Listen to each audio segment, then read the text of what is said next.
Hei Pak Prabowo, ya kan?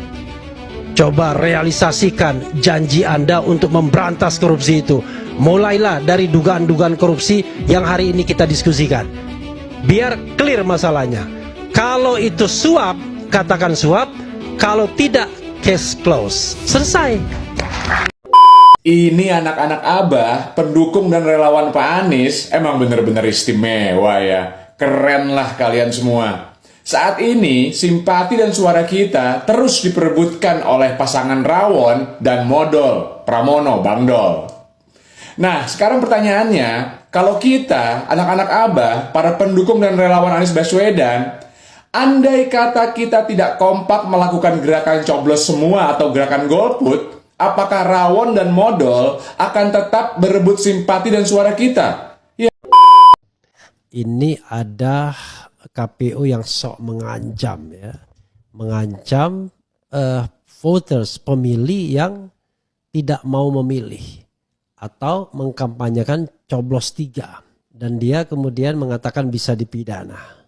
Saya mengatakan ini sontoloyo kalau ada penyelenggara pemilu begitu.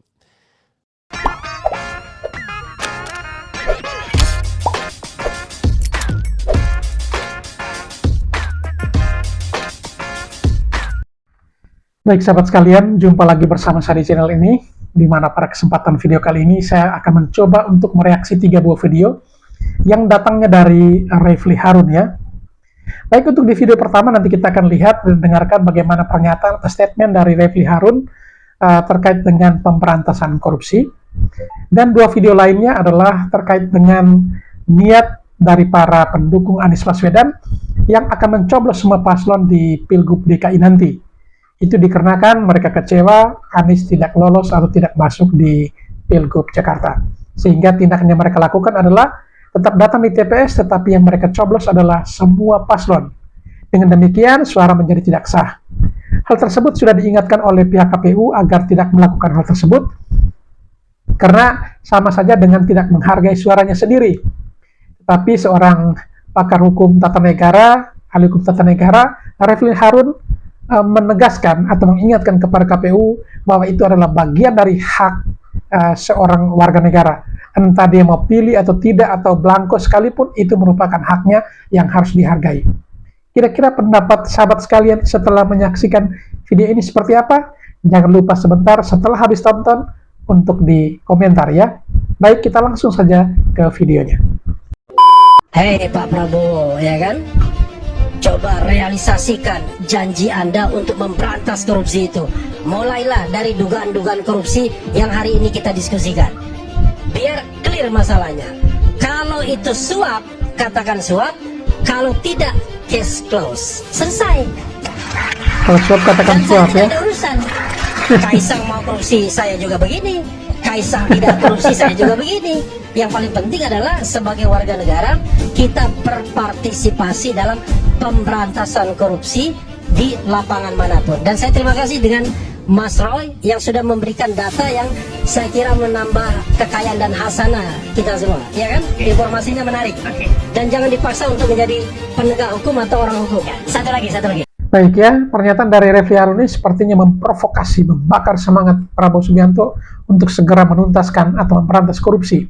Karena yang ia ketahui bahwa yang melakukan tindakan yang diduga korupsi ini adalah keluarganya Jokowi. Seandainya ini adalah kelompoknya, belum tentu Refly Harun ya sesemangat ini untuk memberikan support kepada Pak Prabowo untuk melakukan tindakan yang namanya pemberantasan korupsi ya. Tambahin data lagi Mas saya supaya tidak confuse ya. Tadi yang kita bicarakan kan pesawatnya yang dipakai Kaisang. Supaya orang nggak salah, pesawatnya dipakai Bobby lain lagi memang. Bobby itu pesawatnya Embraer. Ya, jenisnya Embraer Legacy. Kode penerbangannya atau kode lambungnya itu VP Charlie London. Itu terdaftar di Cayman Island. Tapi itu milik pengusaha Medan di ASEAN Capital Group nama perusahaannya. Nama orangnya saya tahu persis, tapi sementara kita inisial saja. Orang Indonesia RA. Ya, RA ini punya usaha yang kemarin salah satunya sudah tertangkap karena konsorsium 303. Dah. Oke. Ini Datanya valid kah tidak ini? Kalau nggak valid saya nggak berani bicara di TV nasional seperti Ayus. Oke, luar biasa. Ini anak-anak Abah, pendukung dan relawan Pak Anies, emang bener-bener istimewa ya. Keren lah kalian semua. Istimewa ya. Saat ini, simpati dan suara kita terus diperebutkan oleh pasangan Rawon dan Modol, Pramono, Bang Dol. Nah, sekarang pertanyaannya, kalau kita, anak-anak Abah, para pendukung dan relawan Anies Baswedan, andai kata kita tidak kompak melakukan gerakan coblos semua atau gerakan golput, apakah Rawon dan Modol akan tetap berebut simpati dan suara kita? Ya nggak mungkin lah. Karena sebenarnya tanpa suara dari anak-anak Abah juga Pilkada Jakarta akan tetap sah kok. Biar kata yang nyoblos cuma 5 orang juga, Pilkada tetap akan sah kok. Berapapun jumlah suaranya, hasil Pilkada akan tetap sah secara de jure, tapi tidak akan sah secara de facto, atau sah secara hukum, tapi tidak sah secara praktek kenyataannya. Jadi buat para anak-anak Abah, pendukung dan relawan Pak Anies, juga buat seluruh warga Jakarta yang memang dari awal pengennya golput, gue harap kalian semua konsisten dengan keyakinan kalian itu. Gue harap kalian semua konsisten dengan pilihan kalian, yaitu coblos semua atau golput. Baik, ini ajakan seperti ini apakah ya bijak atau bukan? Jangan hanya karena jagoan kita gagal masuk lalu menjadi golput itu adalah pilihan. Memang golput itu adalah hak, ya hak setiap orang. Soal mau ikut pemilu atau tidak itu terserah dia, haknya. Tetapi apakah itu langkah bijak sebagai seorang warga negara yang baik? Jadi kalau memang ini dianggap bijak silakan, tetapi kalau memang tidak bijak karena ini untuk 5 tahun ke depan memilih pemimpin, itu juga adalah merupakan kewajiban dari warga. Karena biar bagaimanapun masing-masing orang pasti memiliki kelebihan dan kekurangan. Kalau memang semuanya dianggap kurang atau negatif semua, minimal minus malumlah. Kita ambil yang mungkin kekurangannya itu lebih sedikit, ya, atau punya dosanya itu sedikit lah. Jangan sampai tidak ada sama sekali dan kita tidak memilih semua yang sudah disiapkan itu.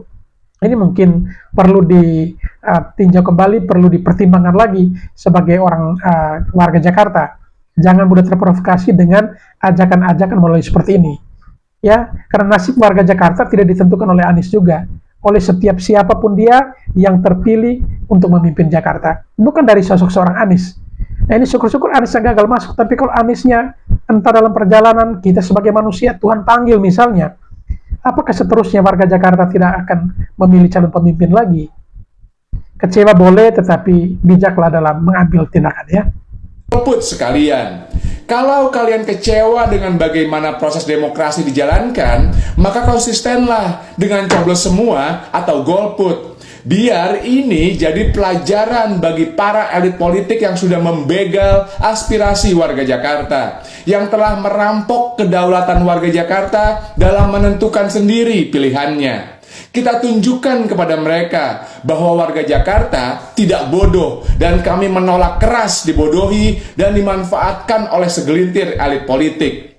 Ayo kita menangkan coblos semua dan golput dan kita rebut kembali kedaulatan kita sebagai warga Jakarta. Merdeka! Salam semangat antitesa 24. Ini ada KPU yang sok mengancam ya, mengancam voters, pemilih yang tidak mau memilih atau mengkampanyekan coblos 3 dan dia kemudian mengatakan bisa dipidana.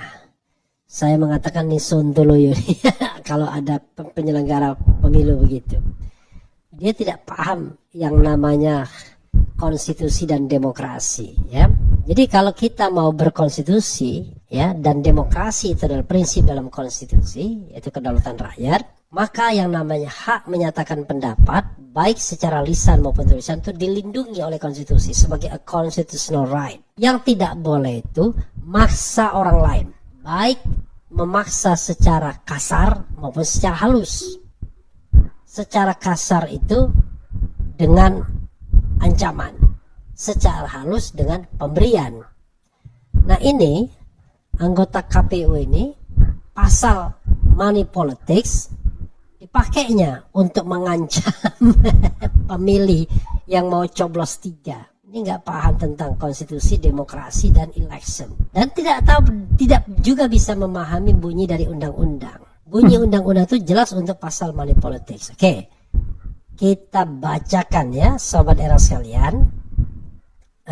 Apa beritanya dan apa pasal yang dipermasalahkannya atau dijadikan alasan atau landasan. Inilah.com, coblos semua paslon sama dengan golput. KPU titik 2 yang mengajak bisa kena pidana dan denda. Ini Sontoloyo yang saya katakan ya. Dia menggunakan pasal itu, pertama salah baca, tidak ngerti bacanya, dan yang kedua dia tidak paham tentang konstitusi dan demokrasi ya. Prinsip-prinsip konstitusional dan demokrasi. Komisi Pemilihan Umum KPU RI mengingatkan bagi pihak yang mengajak untuk tidak memilih di Pilkada serentak 2024 akan terkena pidana. Hal ini disampaikan anggota KPU RI Idam Holik menanggapi isu gerakan coblos 3 pasangan calon paslon di Pilgub Jakarta 2024. Idam menjelaskan bahwa berkenaan tindak pidana itu telah diatur dalam pasal 187A ayat 1. Kita bacakan nanti pasalnya ya. Undang-Undang nomor 10 tahun 2016. Oke. Ia memaparkan bagi orang yang melakukan hal tersebut akan terkena pidana penjara paling singkat 36 bulan atau setara 3 tahun, dan Idam menambahkan paling lama 6 tahun atau setara 72 bulan, dan denda paling sedikit 200 juta dan paling banyak 1 miliar, ujarnya menambahkan. Selain itu, Idam juga menerangkan bahwa larangan itu diatur secara spesifik dalam pasal 73 ayat 4 yang menyatakan ya. Nanti kita bacakan juga pasalnya ya. Selain itu, Idam juga menerangkan bahwa larangan itu diatur secara spesifik dalam pasal 73 ayat 4 Undang-Undang nomor 10 tahun 2016 yang menyatakan kurang lebih sama ya. Kurang lebih sama. Diketahui gerakan coblos 3 paslon pada Pilgub Jakarta mengemuka di media sosial. Selaras dengan itu muncul pula sekelompok orang yang mengatasnamakan Aliansi Forum Jakarta AFJ yang mengajak pemilih untuk mencoblos semua paslon saat pemungutan suara. Gerakan ini dinilai akan mengancam meningkatnya angka golput di Jakarta. Pengamat politik sekaligus Direktur Eksekutif Indonesia Political Review (IPR), Ujang Komarudin menegaskan gerakan coblos 3 paslon tak ada bedanya dengan mengajak golput karena ujungnya membuat surat suara tidak sah. Sebenarnya gerakan coblos 3 paslon itu mirip-mirip dengan golput. Kalau golput itu kan tidak datang ke TPS, tapi kalau gerakan coblos 3 paslon itu kan datang ke TPS. Tapi mencoblos semuanya, tapi kan suara atau kertas suaranya tidak sah. Ya, sama saja dengan golput, kata Ujang kepada Inilah.com saat dihubungi di Jakarta Kamis 12 September 2024. Ia mengingatkan segala ajakan menjurus ke golput sejatinya bisa dikategorikan sebagai tindak pidana. Ini ada juga pengamat yang Sontoloyo juga. Kita negara hukum, siapapun yang melanggar hukum ya bisa dipidanakan. Jadi saya melihatnya ya semua pilkada harus dilakukan dengan menggunakan aturan-aturan yang sudah ada, ujarnya tegas ya. Nah, apa pasal yang untuk mengatakan itu ya? Ini ampun dah, pasalnya nggak dibaca. Oke, ayo kita bacakan pasalnya.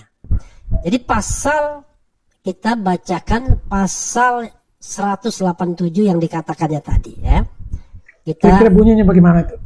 Gini, pasal 187 yang dibacakan tadi, biar kita paham bunyi pasal itu apa ya. Oke. Pasal 187A ayat 1 Undang-Undang 10 2016. Setiap orang yang dengan sengaja melakukan perbuatan melawan hukum, menjanjikan atau memberikan uang atau materi lainnya sebagai imbalan kepada warga negara Indonesia baik secara langsung ataupun tidak langsung untuk mempengaruhi pemilih agar tidak menggunakan hak pilih, menggunakan hak pilih dengan cara tertentu sehingga suara menjadi tidak sah, memilih calon tertentu atau tidak memilih calon tertentu sebagaimana dimaksud pada pasal 73 ayat 4 ya, dipidana dengan pidana penjara paling singkat 36 bulan dan paling lama 72 bulan dan denda paling sedikit 200 juta dan paling banyak 1 miliar rupiah ya. Kemudian pidana yang sama diterapkan kepada pemilih yang dengan sengaja melakukan perbuatan melawan hukum, menerima pemberian atau janji sebagaimana dimaksud pada ayat 1. Paham nggak? Ini bro, ini pasal money politics, yaitu menjanjikan atau memberikan uang atau materi lainnya sebagai imbalan kepada warga negara, baik secara langsung maupun tidak langsung, ya, untuk mempengaruhi pemilih. Oke? Dan mempengaruhi itu ada 4: agar tidak memilih, alias tidak datang ke TPS, memilih dengan cara tertentu dan suaranya tidak sah, yaitulah coblos 3, atau memilih orang tertentu atau tidak memilih orang tertentu. Itu money politics, bro. Money politik atau politik. Oh, jadi ini pasal ini berlaku untuk money politics ya, bukan untuk masyarakat yang tidak memilih. Jadi mungkin itu pasal itu salah tafsir oleh pihak KPU sehingga mereka menyampaikan kepada publik atau kepada media bahwa ada pihak tertentu yang datang mencoblos semua, itu maka akan dipidana. Tetapi kalau memang ternyata warga tersebut diarahkan, itu pasti masuk pasal ini. Tetapi kalau warga tidak diarahkan, jelas akan bebas dari pasal ini, seperti penjelasan dari Bung Refli Harun. Tetapi jangan sampai ada indikasi pihak tertentu memprovokasi warga untuk melakukan hal tersebut, maka orang tersebutlah yang akan dikenakan pasal seperti yang tertuang atau yang dibacakan oleh Bung Refli tadi ya. Uang, ya dilarang memang. Itu fraud dalam pemilu. Tapi kalau orang berkampanye menyatakan sikap politik, itu nggak bisa dilarang. Itu adalah prinsip kebebasan menyatakan pendapat baik secara lisan maupun tulisan yang dijamin di konstitusi. Dan tidak bisa dipidanakan orang menyatakan sikap politik dan berkampanye untuk sikap politik tersebut. Pertanyaannya adalah, kenapa nggak dipidanakan saja Kim Plus yang mau merusak demokrasi? Kan harusnya begitu. Tapi karena tidak ada pasalnya, ya sudah. Kan jelas-jelas dia mau merusak demokrasi dengan memborong semua partai politik agar tidak ada calon lain, ya kan? Kan merusak demokrasi namanya. Masa semua partai politik yang punya kursi di DPR melawan kotak kosong? Lalu kalau membuang semua partai politik, apakah ada dasarnya juga? Bukan memborong, tapi kalau memang partai-partai politik itu ingin bersekutu atau ingin berkoalisi, tidak ada alasan juga untuk melarang mereka. Jadi jangan melihat bahwa ini Kim Plus karena mereka bersatu dengan hampir semua partai itu berkumpul di satu koalisi, lalu itu dianggap sesuatu melanggar hukum. Itu juga tidak bisa seperti itu, karena memang tidak ada ketentuan bahwa koalisi itu hanya boleh sekian partai, tidak boleh lebih dari sekian partai. Nah, ini kan tidak ada ketentuan. Jangan karena Anies yang gagal masuk pilgub, lalu ya orang lain pun dianggap ya tidak sah ataupun tidak benar melakukan koalisi tersebut. Itu pun juga patut diperhitungkan ya. Untuk ada putusan MK masih ada PDIP yang ditinggalkan. Coba bayangkan kalau PDIP diajak juga. Jadi yang merusak demokrasi itu justru seperti Kim Plus ini. Semua partai diborong, diambil. Jadi kalau orang berkampanye menyatakan sikap politik karena kecewa dengan proses yang berlangsung, dengan proses yang mengkhianati suara rakyat, mengkhianati demokrasi, itu di ranah kebebasan dan itu bukan urusannya KPU. Kalau saya mengatakan KPU itu voter information, voter education. Tapi soal menang dan kalah itu bukan urusan KPU. Soal apakah orang menggunakan hak pilihnya atau tidak bukan urusan KPU. Urusan KPU itu adalah jangan sampai orang golput karena ketidaktahuan informasi. Itu nggak boleh. Jangan sampai orang golput karena tidak terdaftar. Itu nggak boleh. Jadi dia sifatnya teknikal. Tapi orang tidak memilih atau coblos 3 karena sikap politik, itu harus dihargai sebagai sebuah sikap perlawanan warga negara terhadap kesewenang-wenangan partai politik. Justru itu demokratis, itu wujud check and balances yang diakui di konstitusi kita. Apalagi benar juga apa yang disampaikan Bung Refli ya. Itu memang benar hak seorang warga negara untuk menentukan sikap ya sikap dalam menyampaikan pendapat baik lisan maupun tertulis seperti yang digambarkan tersebut. Tetapi mungkin ini berlaku jika ada pihak-pihak tertentu yang memprovokasi warga untuk melakukan tindakan tersebut. Jika ada pihak tertentu yang memprovokasi atau menyarankan atau mendorong agar warga mengambil tindakan seperti itu, maka pihak tersebut yang patut diberikan hukuman atau sanksi apapun sesuai dengan ketentuan yang berlaku. Mungkin juga penegasan ini berlaku bagi pihak-pihak yang punya niat untuk merusak pemilu tersebut dengan cara mendorong warga yang sementara kecewa ini untuk melakukan tindakan coblos semua misalnya. Nah, itu yang patut diperhitungkan atau dipertimbangkan bahwa hal ini adalah keliru atau salah sehingga tidak patut untuk dijalankan. Tetapi kalau memang itu semua benar murni dari hati warga Jakarta, karena faktor kecewa dan melakukan tindakan itu, oke. Ya, ini memang benar-benar hati-hati warga. Tetapi kalau sudah sampai dengan tingkat deklarasi, bisa jadi atas keinginan satu dua pihak yang mengkoordinir orang-orang yang sakit hati ini atau kecewa ini, lalu melakukan tindakan itu. Yang dalam artian bahwa benar-benar tidak dari hati warga itu sendiri. Nah, ini yang perlu kita pertimbangkan juga ya. Sehingga apa yang disampaikan Bung Refli benar, ketika tindakan warga itu tidak boleh diintervensi, karena itu hak konstitusi warga tersebut, hak untuk menyampaikan pendapat baik tertulis maupun tidak tertulis, ya, lisan ataupun tertulis, itu benar. Tetapi jangan sampai ada oknum tertentu yang mengambil keuntungan dari kekecewaan warga lalu mendorong, membackup mereka untuk melakukan tindakan tersebut. Ini yang patut diperhatikan.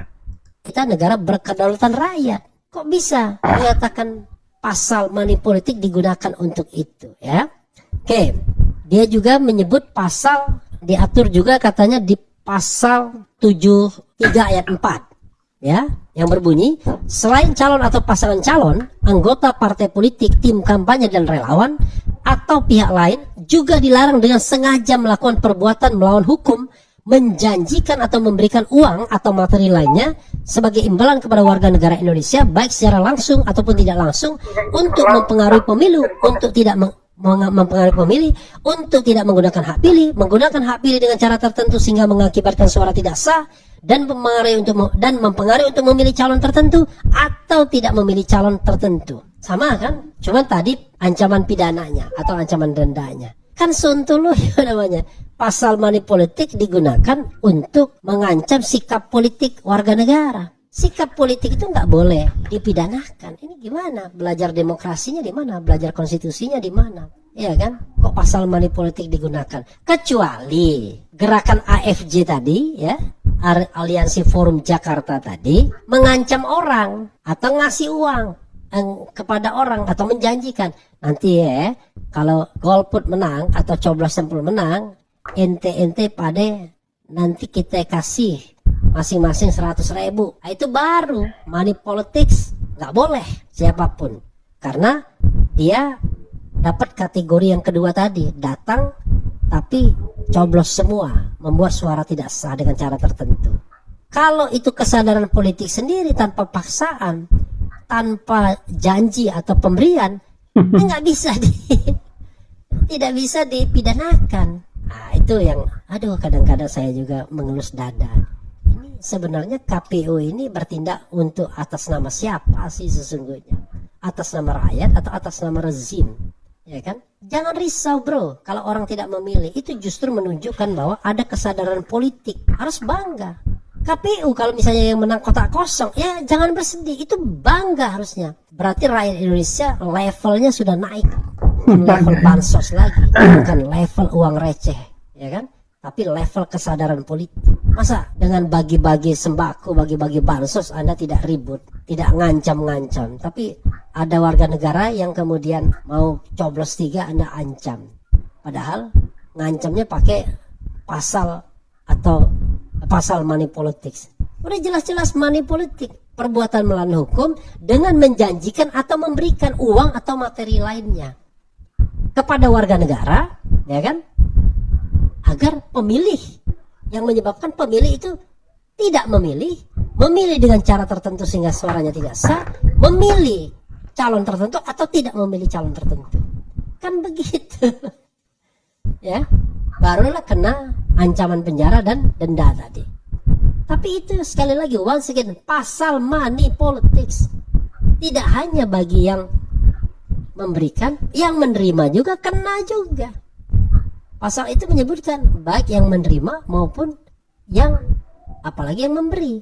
Karena pasal 2-nya pidana yang sama diterapkan kepada pemilih yang dengan sengaja melakukan perbuatan melawan hukum, menerima pemberian atau janji. Hati-hati loh. Kenapa Anda kemudian tidak menggunakan pasal ini untuk kampanye anti money politik sih? Kan harusnya KPU mengatakan hati-hati, tidak boleh menerima janji atau pemberian dengan 4 kategori supaya memilih orang tertentu, tidak memilih orang tertentu, atau membuat suara tidak sah, atau golput. Kalau itu dikasih janji atau dikasih pemberian. Sama ancamannya. Kenapa Anda tidak lakukan itu untuk kampanye anti money politics? Heran saya. Kok yang diancam adalah orang yang melakukan gerakan dengan penyadaran politik untuk melawan sebuah hegemoni partai yang sewenang-wenang. Harusnya itu, hei partai politik, Anda tidak boleh lakukan money politics, baik menjanjikan maupun memberikan uang atau materi lainnya agar memilih calon Anda. Itu bisa diancam dan hukuman. Kan begitu. Ancaman hukumannya yaitu 36 bulan sampai dengan 72 bulan. 36 itu 3 tahun sampai dengan 6 tahun. Kan harusnya begitu. Ini kok malah mengancam orang yang 72 tahun, 72 bulan. menjalankan hak politik. Ya, saya nggak tahu, dia nggak paham atau bagaimana. Karena saya lihat berkali-kali pernyataan ini keluar, ya. Saya sudah bacakan pasalnya. Kalau pasal itu yang dimaksud, itu adalah pasal mengenai money politics. Sekali lagi, pasal mengenai politik uang. Hak konstitusi juga itu coblos. Iya, this is the constitutional right. Kecuali kalau Anda maksa orang atau bayar orang, itu nggak boleh. Kok black campaign sih? Itu adalah sikap politik. Kan kita tidak ngatain orang. Kita cuma ngatain. Kecuali kalau kita, ya, itu ngatain orang selama proses kampanye, nah itu black campaign. Nggak boleh black campaign, ya. Tapi negatif campaign juga boleh. Contoh negatif campaign itu, jangan pilih Ridwan Kamil karena hasil dari kartel politik. Itu bukan black campaign menurut saya. Itu negatif campaign. Kan jelas dia dari kartel politik. Masa orang nggak mengatakannya kartel politik, ya kan? Tapi susah kita, ya. Terus itu apa? Demokrasi kalau penyelenggaranya sendiri kayaknya berkepentingan terhadap siapa yang menang, siapa yang tidak, ya. Ya, coba aduh, ampun dah, ya kan? Ada penguasa yang berkepentingan terhadap demokrasi, ada penguasa yang tidak berkepentingan terhadap demokrasi, ya. Raja Jawa pada periode kedua tidak berkepentingan terhadap demokrasi pada 2019. Kenapa? Karena dia penguasa. Karena dia melakukan praktik-praktik yang ilegal dalam pemilu, money politics dan lain sebagainya, sehingga dia tidak berkepentingan terhadap demokrasi. Nah, Anies berkepentingan terhadap demokrasi karena itulah cara dia untuk bisa memenangkan pertarungan dengan cara baik.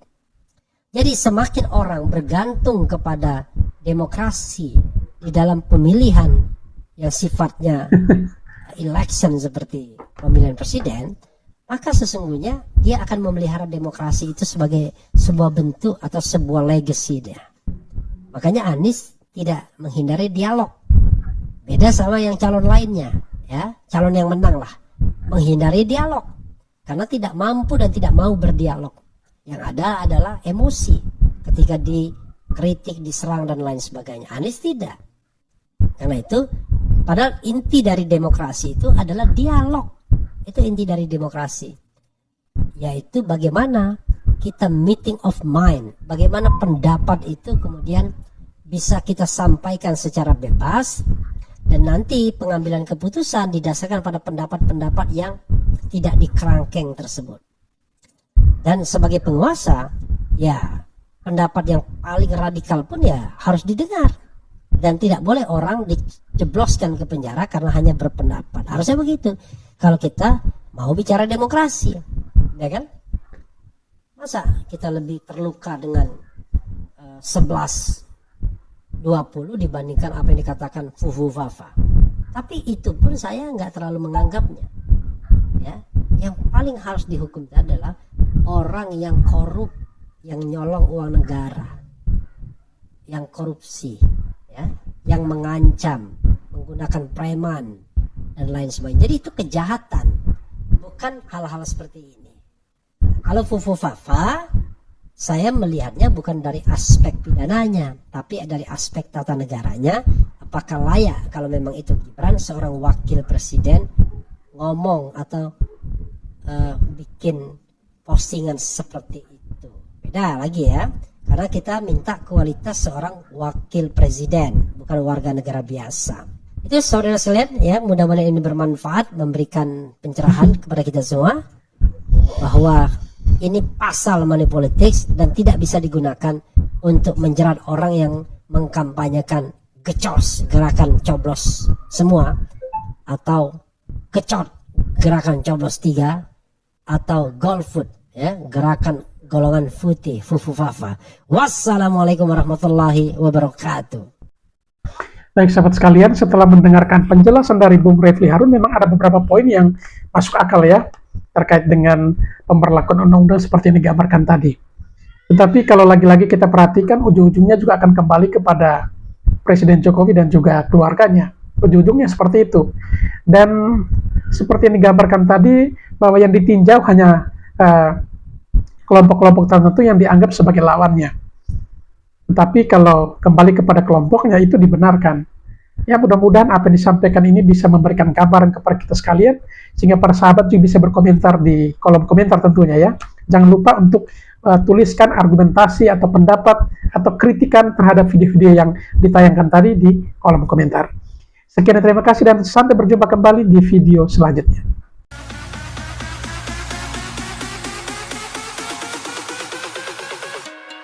There's nobody